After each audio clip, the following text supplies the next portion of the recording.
Buenos días, hoy les vamos a presentar los alegatos de conclusión. Nosotras somos las 6 Temis, una firma de abogadas conformada por Yarley Bolívar, Salomé, Andrea, Carla, Laura y mi persona Isabela. El nombre Temis hace referencia a la diosa griega de la justicia, buscando un equilibrio entre la defensa de los derechos humanos y la justicia. Primero vamos a compartirles los hechos relevantes del statu quo y unas definiciones estratégicas que son necesarios para poder entender con mayor claridad el caso. De esta forma buscamos ofrecer un contexto general para realizar un análisis jurídico, dándole a la audiencia no solo conceptos claves, sino también para que puedan entender el caso de manera más profunda. Bueno, por ello quiero que nos acompañen y que estén con nosotras durante el proceso de este caso y de esta exposición, comenzando desde los orígenes y desde donde proviene esta sentencia y luego para terminar con nuestros alegatos de conclusión. Bueno, como primer hecho tenemos que la Unidad Administrativa en Gestión de Restitución de Tierras inició un proceso a favor de el pueblo Sicuani en Agualiva, La Campana y Mamonae. Como segundo tenemos que la resolución RZE 2018-2016 incluyó solamente a Agualiva, La Campana y excluyó a Mamonae porque no tenía ninguna relación con el conflicto armado. También el 26 de noviembre de 2016 la Unidad Administrativa en Gestión de Restitución de Tierras solicitó la restitución de derechos territoriales a favor del pueblo Sicuani, Agualiva y La Campana, Puerto Gaitán Meta. En el año 2017, el juzgado de Villavicencio advirtió que esos predios no estaban inscritos en el registro de tierras despojadas para tramitar la restitución y negó la acumulación de estos terrenos. El 20 de marzo del 2019, el Tribunal de Bogotá asume el proceso de restitución de tierras. Además de ello, acumula un trámite en el INCORA y vincula a los propietarios de la zona no registrada, que es la Sociedad Palmar de Santa Bárbara, y los copropietarios Arroyave Giraldo, Camacho y Giraldo. El 5 de agosto del 2019, el Tribunal de Restitución impulsó medidas cautelares sobre los predios de Santa Bárbara, el Oasis y La Paz, aunque no están en el registro de tierras despojadas. El 26 de junio del 2020, el tribunal aclara que las pretensiones 4 y 5 eran de protección complementaria.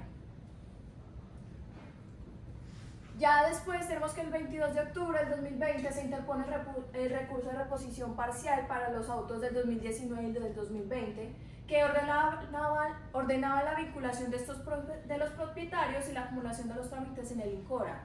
Y por último, el 19 de febrero del 2021, el tribunal notifica y le reconoce al demandado que el recurso fue presentado en término. El magistrado ponente lo niega al considerar que esto ya había sido estudiado y pues descartado anteriormente, o sea, ya era irrelevante para el caso. Ahora, vamos a presentar el status quo y es cómo estaba el derecho en el momento de la sentencia. Ahora bien, el derecho para el caso concreto se da en un contexto de justicia transicional donde se busca la protección de derechos fundamentales y territoriales de las víctimas del conflicto armado. Para eso tenemos la Ley 1448 de 2011, es la Ley de Justicia Transicional en Colombia, la cual menciona unos mecanismos, unas medidas de atención, asistencia y reparación integral precisamente para esas víctimas del conflicto armado, pero que además esta ley establece unos mecanismos de restitución de tierras despojadas y abandonadas forzosamente, lo que nos lleva a hablar de su objetivo central con respecto a estos mecanismos, y es la restitución de esos predios que han sido despojados por la violencia, pero que además requieren una relación causal y es un presupuesto necesario, y es que debe existir relación entre el despojo y el abandono o pérdida de estos predios. Listo, tenemos también el decreto ley 4633 de 2011. Este decreto adapta la ley 1448, pero con el reconocimiento de que las comunidades indígenas tienen sus particularidades tanto culturales como territoriales. Y además tiene su enfoque diferencial, y es que reconoce también que estas comunidades y pueblos indígenas tienen una relación especial con su territorio, no hablando desde lo económico. También tenemos la competencia del juez de restitución, que va hasta esos procesos en los que se está solicitando la restitución, pero solo de esos territorios que han tenido afectaciones por el conflicto armado. Y esto nos lleva también a hablar sobre dos artículos muy importantes, que es el artículo 156, que nos indica que el registro o la inscripción mejor al registro de tierras presuntamente despojadas y abandonadas forzosamente es un requisito de procedibilidad. Además tenemos el artículo 146, el cual permite la acumulación de trámite solamente de los territorios objeto de la demanda. Ahora bien, ¿qué es un territorio objeto de la demanda? Tiene, por decirlo así, tres requisitos. El primero es que esté inscrito en ese registro de tierras presuntamente despojadas. Segundo, que tenga una afectación por el conflicto armado. Y tercero, que sea ese territorio del cual se está solicitando la restitución. Tenemos también el decreto 2333 de 2014. Este es un decreto diferente porque regula el procedimiento y reconocimiento de protección de territorios ancestrales indígenas. Es decir, ya no se habla de que tengan esos territorios una afectación por la violencia del conflicto interno armado, sino que se va más bien por temas culturales e históricos. Es decir, que el proceso es diferente, el proceso administrativo va más por el valor ancestral de estos territorios sin mezclarlo con la restitución por conflicto armado. Listo, continuando con el status quo, vemos que dentro de estos requisitos de los artículos que estaba hablando mi compañera anteriormente está el requisito de procedibilidad, que es el requisito de procedibilidad, inscripción en el registro de tierras presuntamente despojadas y abandonadas forzosamente. ¿Qué quiere decir ese requisito de procedibilidad? En ese requisito de procedibilidad nos hablan de que se debe tener como unos pasos a seguir y se necesita un juez competente para continuar con los procesos de despojo forzoso o para saber si están inscritos en el registro de tierras presuntamente despojadas. Entonces, ¿cómo se seguiría este proceso, este requisito de procedibilidad? Primero, se debe inscribir en la Unidad Administrativa Especial de Gestión y Restitución de Tierras. ¿Por qué? Porque se debe hacer una investigación o se debe tener un conocimiento si digamos esta tierra, por ejemplo, de la que estamos hablando en este momento, que es del territorio de Sicuaní, se debía conocer si en realidad estas tierras habían sido despojadas forzosamente por parte del conflicto armado. Y también se habla de la sentencia C-715 de 2012 que también nos habla del despojo de tierras y pues forzosamente por el conflicto armado. Bueno, continuando con las comunidades indígenas, vemos que el Estado colombiano reconoce a las comunidades indígenas como sujetos de especial protección constitucional, pero confirmando que esta protección no puede vulnerar los derechos de terceros. Bueno, ¿qué podemos entender como que estas comunidades son de especial protección? Pues esto viene desde hace muchos años porque pues esto es como de una connotación histórica porque son territorios ancestrales de hace muchos años, pues como lo sabemos, esto viene incluso desde la colonización española y se deben proteger los derechos de ellos especialmente como si fuera forzosamente, digámoslo así. También hay unos artículos importantes como el artículo 7 que habla sobre los territorios ancestrales, que es el artículo 7 de la Constitución Política, que habla sobre los territorios ancestrales y sobre como el libre desarrollo que tienen ellos dentro de sus territorios y que digamos las otras personas no incurran dentro de su territorio ancestral, digamos como a dañar lo que ellos tienen y las tradiciones con las que han venido siempre. Y también está el artículo 63 de la Constitución Política que habla específicamente de esa protección especial que ellos deben tener. En la Constitución Política de Colombia, en el artículo 29, también nos hablan del debido proceso, que es en donde se debe aplicar todas las actuaciones judiciales. ¿Esto qué quiere decir? Que debe haber un juez natural, que que debe tener, o sea, que todo lo que conlleva esta sentencia debe estar dentro de la ley, todo debe tener un debido proceso, debe tener un juez competente y pues obviamente una resolución y demás. Ahora pasaremos a dar unas definiciones estratégicas que básicamente son conceptos esenciales que necesitamos de entender para entrar en el análisis del caso. Con esto buscamos que todos compartamos la misma comprensión de términos para que haya mayor claridad en el desarrollo del caso. Vamos a empezar con la acción de tutela. Este es un mecanismo judicial establecido en nuestra Carta Política para la protección inmediata de los derechos constitucionales fundamentales.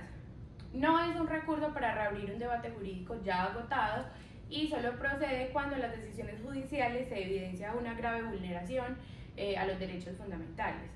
Los requisitos de procedibilidad los encontramos en la sentencia C590 del 2005 de la Corte Constitucional. También tenemos la restitución de tierras. Según la Ley 1448 del 2011, hablamos de restablecer el goce efectivo de los derechos de posesión, propiedad y ocupación de la tierra a las víctimas del conflicto armado interno. No se puede confundir con la reforma agraria ni con la titulación de baldíos, que son los trámites del antiguo INCORA, y la única causal es el despojo o abandono forzado que esté directamente ligado al conflicto interno armado.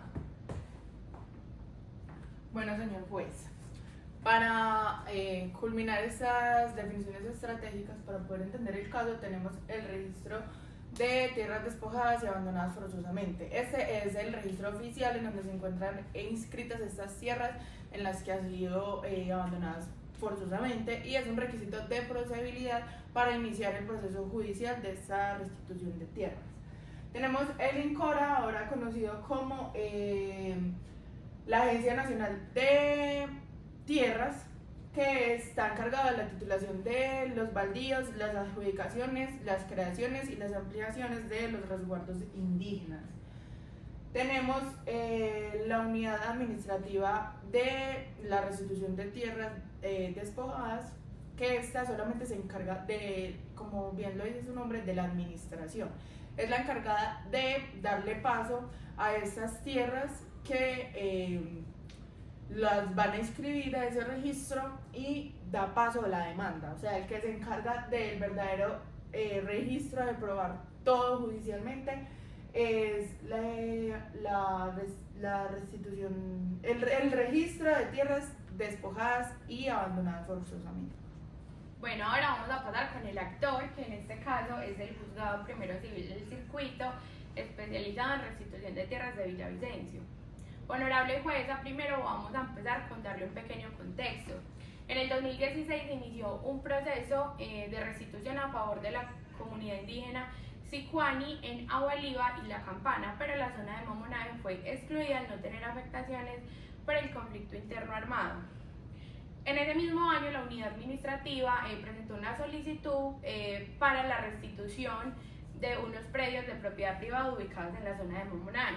Ahora sí, en el 2017, el juzgado de Villavicencio concluyó que se debía negar la pretensión porque, según su criterio, hubo una acumulación de asuntos no conexos.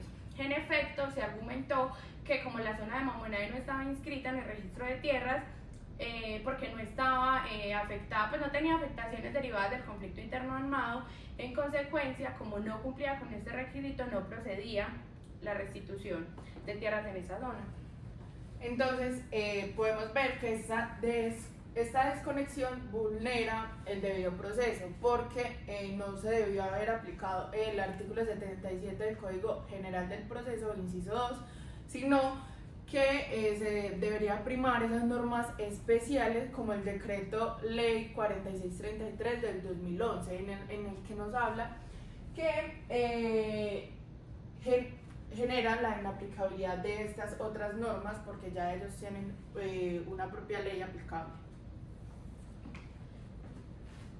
Bueno, teniendo en cuenta el punto de vista del actor, nosotras vamos a demostrarles con dos razones fundamentales por qué la pretensión debía ser aceptada. En primer lugar, porque aunque la zona de Mamonae no se encuentra inscrita en el registro, ello no constituye una evidente y suficiente afirmación de que existe una acumulación de asuntos no conexos que justifique negar esa pretensión. En segundo lugar, porque el juzgado de Villavicencio incurrió en un defecto sustancial y procedimental, desconociendo los principios que rigen los procesos de restitución de derechos territoriales de los pueblos indígenas. Ahora vamos a dar paso a la primera razón, que básicamente nos demuestra que la falta de inscripción en el registro de tierras no implica que no haya una conexión entre el territorio reclamado. Entonces, señor juez, nosotros decimos que se debe aceptar la pretensión, porque aunque la zona Mamonae no estaba inscrita en el registro, no evidencia que existe una acumulación de asuntos no conexos. El juzgado incurrió en la carga de la prueba, que es la regla 2, en la cual no muestra ni evidencia efectivamente por qué esta zona de Mamonae no tenía nada que ver con la inscripción. Y esto genera una desconexión procesal porque más allá de tener un requisito formal o un requisito registral, se debe tener en cuenta la zona históricamente, se debe tener en cuenta cómo se conectan históricamente, culturalmente, y por lo tanto esta pretensión, señor juez, debía de ser aceptada, no negada. Tenemos que tener en cuenta el artículo 156 del decreto 4633 del 2011, que exige que para iniciar un proceso de restitución y el territorio debe estar inscrito en el registro de las tierras presuntamente abandonadas y despojadas, siendo este un requisito obligatorio. Pero lo que hizo el juzgado fue solamente quedarse con eso escrito y no ir más allá ni transgredir o atravesar esas barreras que esto implica. Teniendo en cuenta por su parte la sentencia T025 del 2004, que establece que la respuesta del Estado frente a la vulneración de derechos de las personas desplazadas no puede ser solo formal, lo que les decía ahora, o sea, el juzgado solamente se basó en la formalidad de lo escrito y debió hacer una traducción de una protección más real y efectiva en esos derechos. Para esto, para que lo entendamos mejor, señor juez, vamos a hacer un ejemplo. Una familia de una madre y 3 hijos llega al hospital y los 3 hijos ya tenían un historial de tener una enfermedad que ya se les venía tratando. Fueron a un hospital nuevo y por lo tanto uno de ellos no está registrado en la sede administrativa.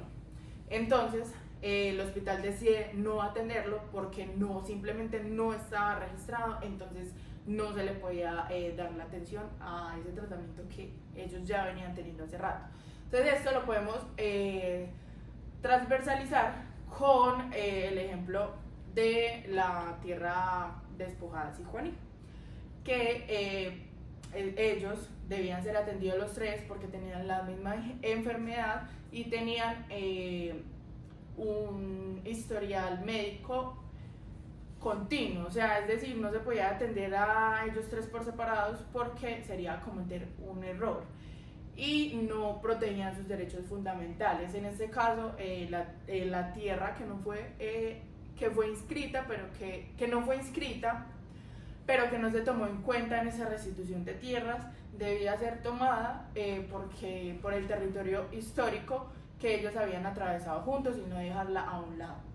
Seguimos entonces, señor juez, con la razón número 2. Bueno, basado en la posición que mantiene el juzgado de Villavicencio, que sostiene que se debía negar la pretensión, porque por la supuesta falta de conexión al Mamonae no estar inscrito en el registro de tierras, nosotras sostenemos que incurrió en un defecto sustancial y procedimental. Listo. Incurrió en un defecto sustancial y procedimental al negar la acumulación de la zona de Mamonae, ¿Por qué? Porque confundió un requisito de procedibilidad para iniciar un proceso de restitución con un criterio de conexidad, que básicamente es el que determina si varios trámites pueden unirse en un mismo proceso. Ahora, esta confusión normativa generó graves consecuencias jurídicas porque desencadenó en la vulneración de derechos fundamentales, como el derecho al debido proceso, la igualdad, derecho al territorio, y además también desconoció el precedente jurisprudencial constitucional que nos habla sobre la protección de los territorios de los pueblos indígenas, sobre todo en contexto de desplazamiento y despojo. Ahora, el decreto ley 4633 nos establece que los procesos de restitución de tierras deben garantizar la protección inmediata y eficaz de estos territorios ancestrales. La Corte Suprema de Justicia se manifestó en la sentencia STL 8581 del 2021 y en efecto el juzgado de Villavicencio incurrió en un defecto procedimental absoluto al apartarse del trámite establecido en el decreto ley 4633 del 2011 y realizando un pronunciamiento que no se ajusta a derecho. También está la Corte Constitucional con el auto 004 del 2009, en el que nos dice que la protección de los territorios ancestrales de los pueblos indígenas no se puede someter a una formalidad, a un procedimiento administrativo, sino que esta protección debe ser inmediata y efectiva. Vamos a pasar a hacer un ejemplo, una analogía para entender de manera más fácil esta confusión, y es que imaginémonos que hay una Secretaría de Movilidad y está recibiendo quejas por fallas de un mismo semáforo o una misma avenida. Y entonces la Secretaría de Movilidad se da cuenta que varios de estos conductores que presentaron las quejas no han pagado el impuesto vehicular, entonces deciden no acumular estas quejas, lo que es, pues no tiene sentido porque esta exigencia administrativa que sería el pago del impuesto es irrelevante para el problema. Entonces podemos ver que es una muy buena analogía para el caso. Bueno, ya para concluir les tengo una pregunta a usted, señor juez, y a la audiencia que nos acompaña. ¿Puede una decisión judicial considerarse justa cuando la afirmación en la que se basa nunca fue aprobada? Bueno, para concluir, el juzgado incurrió en la regla 2, que es la carga de la prueba, como ya lo venimos diciendo. Por lo tanto, no probó que la ausencia de este registro elimina la conexión territorial, histórica y comunitaria del pueblo sicuani. También él nos dice, voy a hacer una reducción de suposición. Nos dice, como no está registrada, entonces no se debe tener en cuenta. Cuando esto debe ir más allá, debe tener en cuenta históricamente cómo se han formado estas comunidades. Y el llamado final a usted, señor juez, y a toda la audiencia que nos acompaña, es que se replanteen lo que nosotros les estamos explicando y miren de una manera más amplia el panorama para que ustedes puedan cambiar la forma en la que se vaya a tomar la decisión. Yo me pregunto, señor juez, ¿será suficiente decir no hay conexión solamente porque no hay registro sin demostrar por qué este registro es el único criterio válido de conexión? ¿Tendrá a carga de la prueba una autoridad judicial que se limite a señalar la ausencia de un requisito sin demostrar por qué esta ausencia elimina toda la conexión material y territorial que evidentemente existe en el caso? No, obviamente no, porque una decisión judicial no puede estar basada en afirmaciones carentes de prueba suficiente. Hacerlo vulneraría el debido proceso y además las reglas básicas de argumentación racional. Con expuesto lo anteriormente, le pedimos respetuosamente, señora jueza, que reconozca que el juzgado de Villavicencio violó la regla 2, carga de la prueba, al no demostrar de manera efectiva que la falta de inscripción en el registro de tierras eliminaba la conexión. Y pues en consecuencia con esto, que se revoque la decisión que negaba la pretensión por estar basada en afirmaciones no probadas. Entonces, dando respuesta a la primera pregunta que se planteó, no. Una decisión judicial no puede ser justa si no está sustentada con pruebas verdaderas. Señores jueces, comparezco ante ustedes no solo para contravertir una interpretación jurídica, sino para defender el verdadero sentido de la justicia en el marco de la restitución. Ahora bien, este proceso no trata solo de normas y procedimientos aplicables, sino que también trata sobre el respeto por la verdad, los límites del derecho y la protección de aquello que verdaderamente fue atacado. Listo, señores jueces. Para iniciar es importante comprender por qué la Sala Civil Especializada en Restitución de Tierras del Tribunal Superior del Distrito Judicial de Bogotá no tiene la razón al señalar en sus providencias que se debe adelantar y se debe realizar el trámite de restitución de derechos territoriales. Ahora bien, el tribunal nos indica que se debe dar curso a las pretensiones 4 y 5 de la solicitud de restitución de derechos territoriales, teniendo en cuenta el decreto ley 4633, el cual toma medidas de asistencia, atención y reparación integral para las comunidades y pueblos indígenas que han sido afectados por el conflicto armado.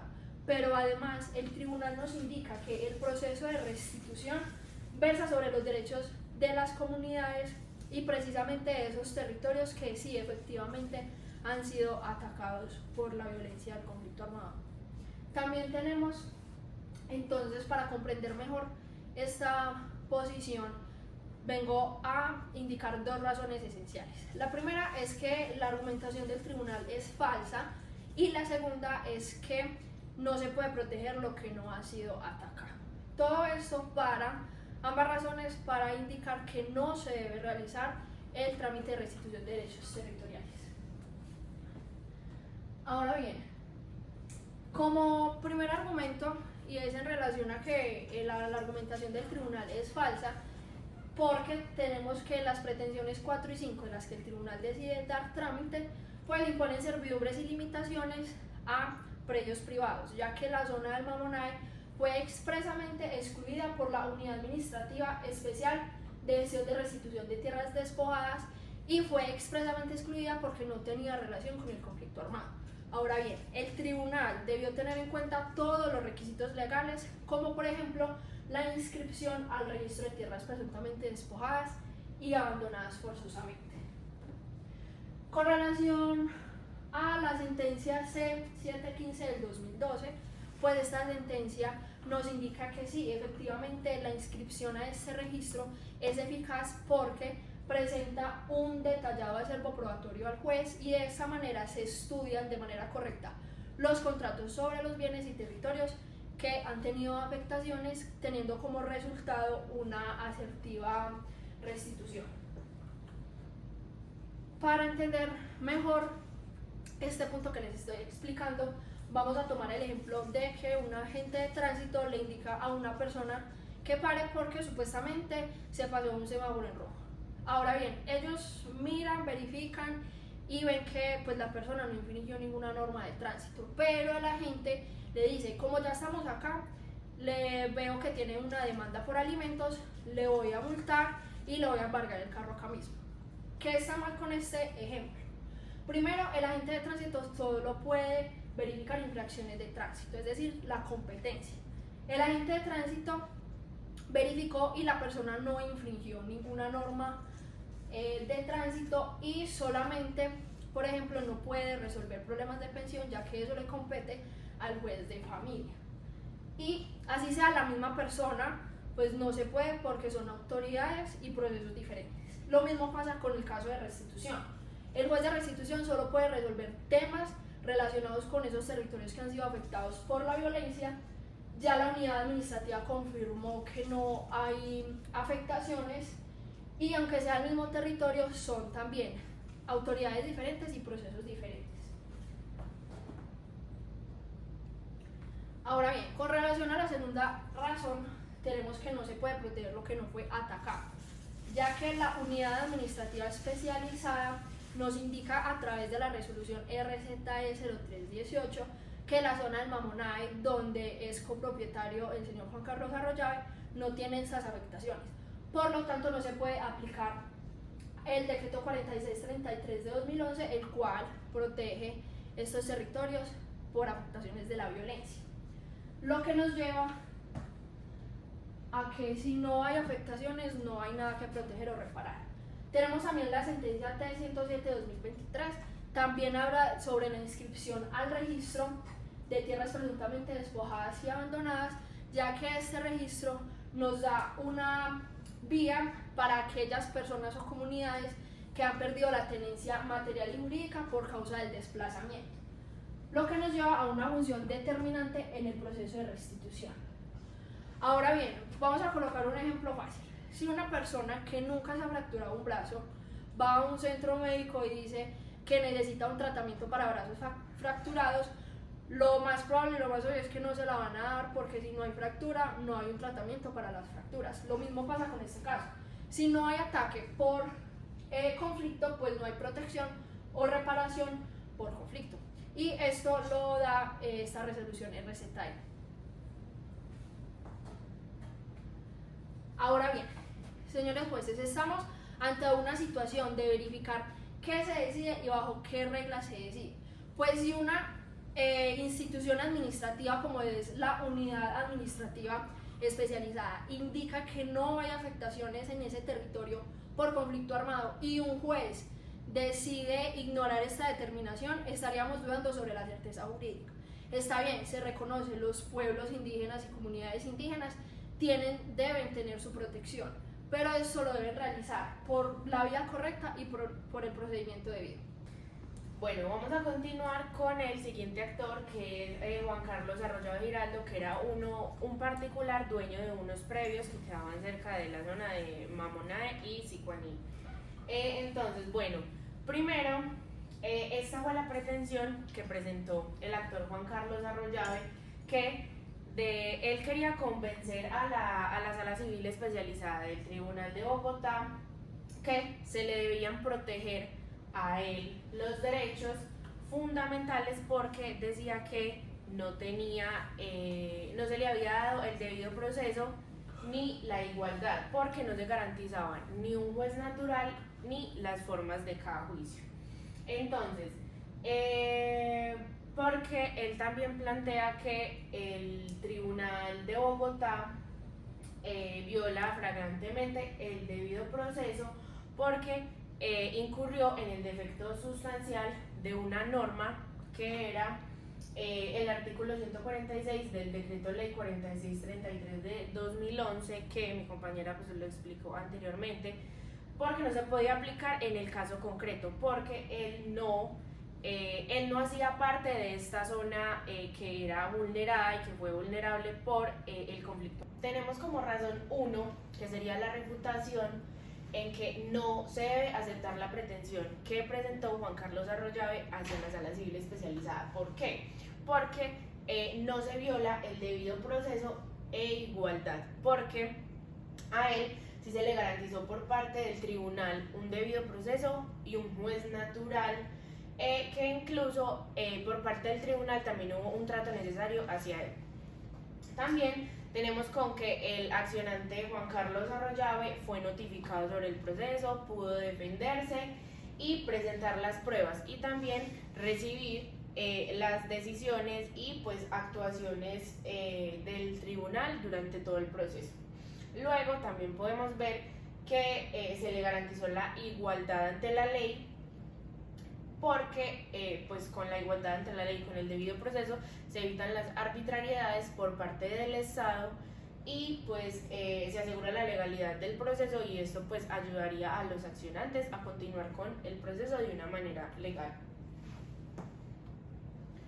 Tenemos en la razón 1 como refuerzo está la sentencia unificada 254 de 2013, que es en donde se estableció la indemnización para las personas o para las personas que tenían predios que fueron despojados forzosamente por el conflicto armado, especialmente pues a las personas que son de especial protección, y pues tienen una compensación económica por los hechos que ellos sufrieron. También en esta sentencia se suspendió el plazo de caducidad del tiempo en el que se les reconocía esta indemnización, porque anteriormente nada más había un plazo de 2 años. Ya después de que se cumpliera este plazo ya no se podía tener como el beneficio de tener esa indemnización por sus tierras.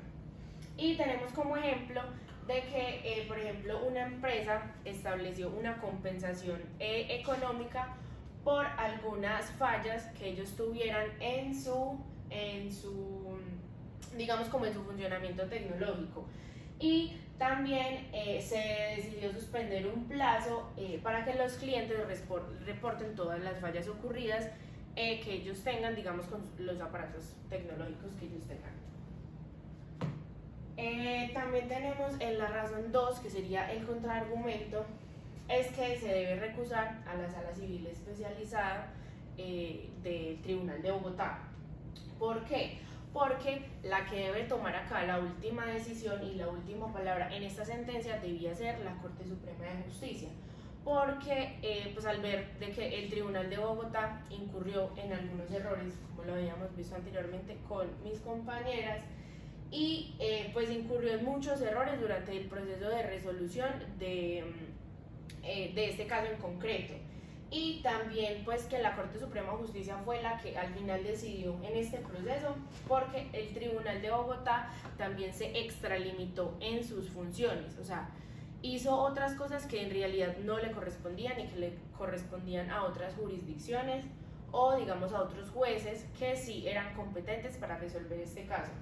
Entonces, bueno, y también tenemos otra, que es que en este proceso también se incluyeron los previos que no estaban registrados en el registro de tierras despojadas, y se acumuló pues el proceso de INCORA, y pues que esto no tenía nada que ver con el conflicto armado.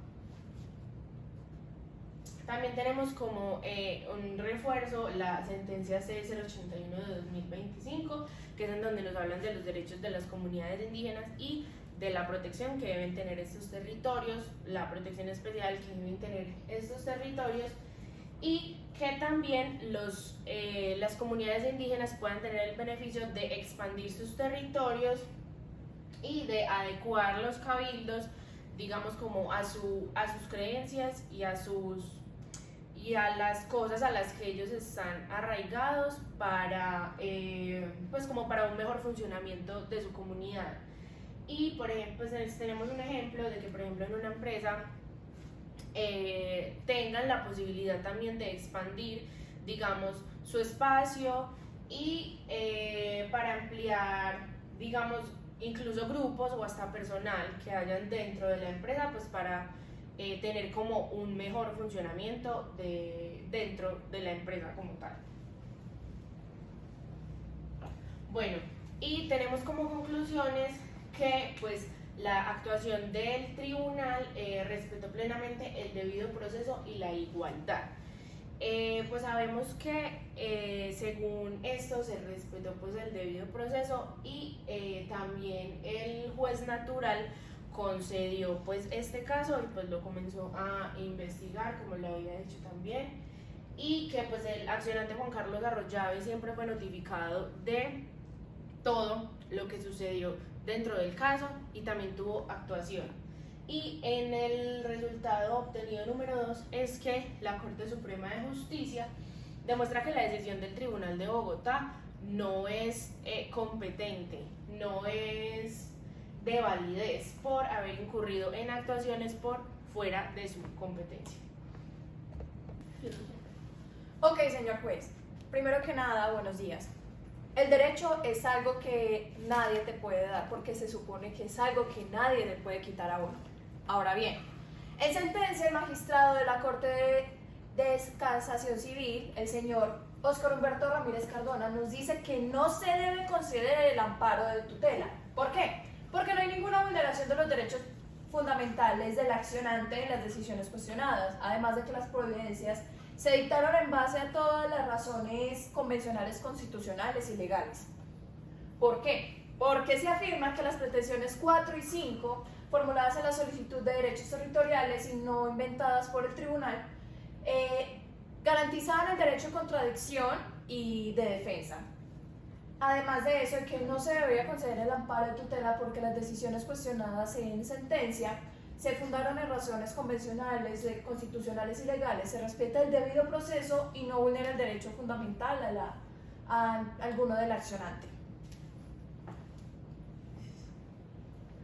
Ahora bien, ¿por qué sí se debería conceder el amparo de tutela? Mediante las dos siguientes razones. En primera, porque el tribunal vulnera el debido proceso al tramitar la restitución étnica sobre un territorio no inscrito en el registro de tierras despojadas y abandonadas forzosamente, ni afectado por el conflicto armado, excediendo la competencia legal. Porque la restitución étnica solo procede cuando se acredita que el territorio está inscrito en el registro de tierras y está afectado por el conflicto armado. La zona Mamonae no cumplía con estas condiciones legales, incurriendo así en un procedimiento absoluto que hace inválidas las decisiones y justifica la concesión de este amparo. Cuando una autoridad judicial actúa fuera de su competencia o desconoce aquellos requisitos esenciales, sus actuaciones son nulas de pleno derecho y genera una vulneración a los derechos fundamentales de los afectados. El amparo de tutela es, por ende, un mecanismo idóneo para corregir este defecto, restablecer el orden jurídico y así garantizar el debido proceso de nuestra ley. En referencia a esto tenemos el artículo 29 del Código General del Proceso que nos dice que será nula toda actuación realizada por un funcionario incompetente y como ejemplo de esto, una semilla se supone que necesita tierra fértil y condiciones adecuadas para crecer. Si una planta crece sin tierra, si crece sin agua, así le hayamos dado una técnica agrícola correcta, la planta nunca va a crecer. Ahora, en razón 2 de por qué se debería conceder este amparo, es que aunque el magistrado Oscar Humberto Ramírez Cardona afirma que las decisiones judiciales se basaron en normas judiciales constitucionales, va todo en base a la ley, esas normas que fueron aplicadas estaban fuera del marco de competencia y sin los requisitos de procedibilidad exigidos en la ley.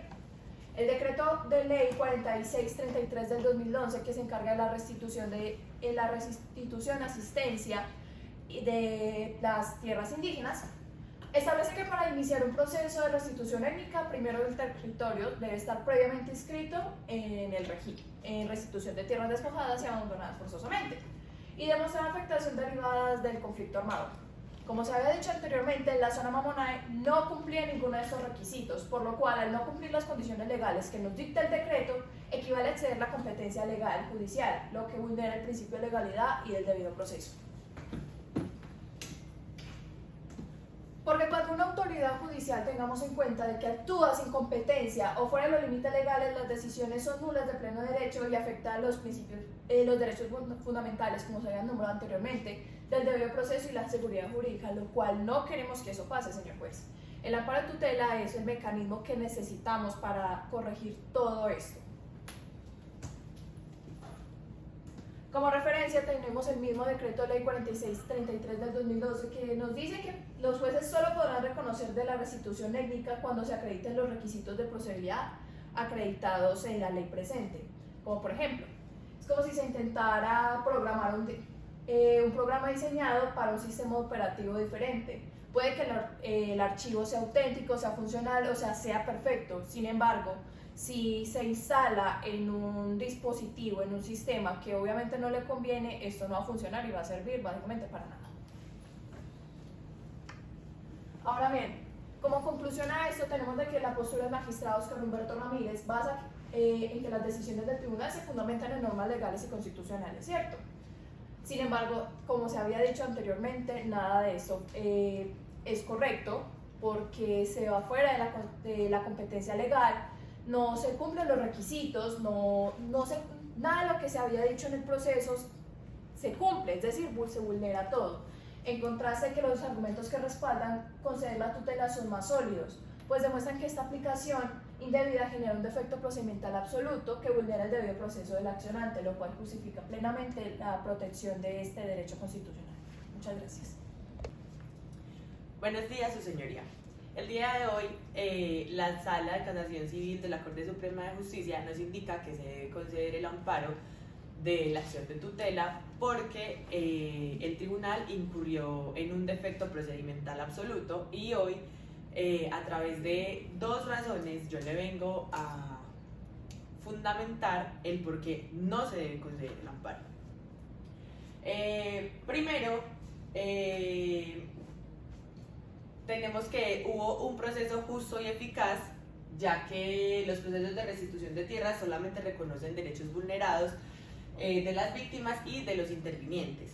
También porque la tutela solamente procede en los casos de vulneración de derechos fundamentales y esta no reemplaza recursos judiciales ordinarios.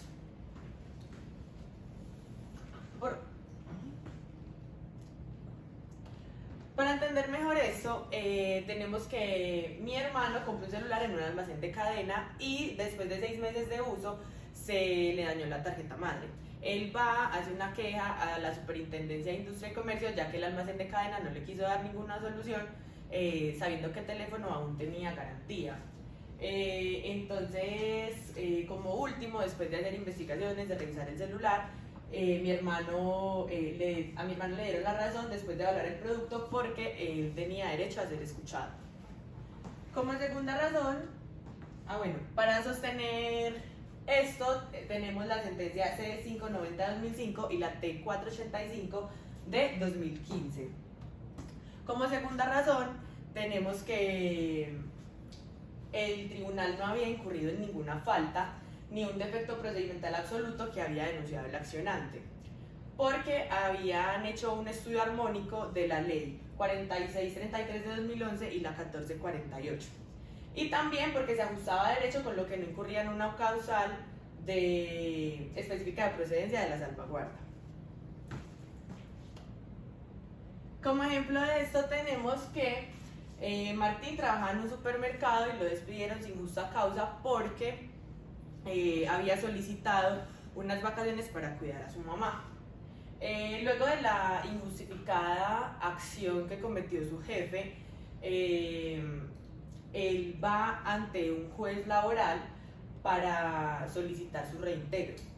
Finalmente, después de una rigurosa investigación, el juez le da la razón a Martín y su jefe lo tiene que reintegrar porque era una injusticia con él.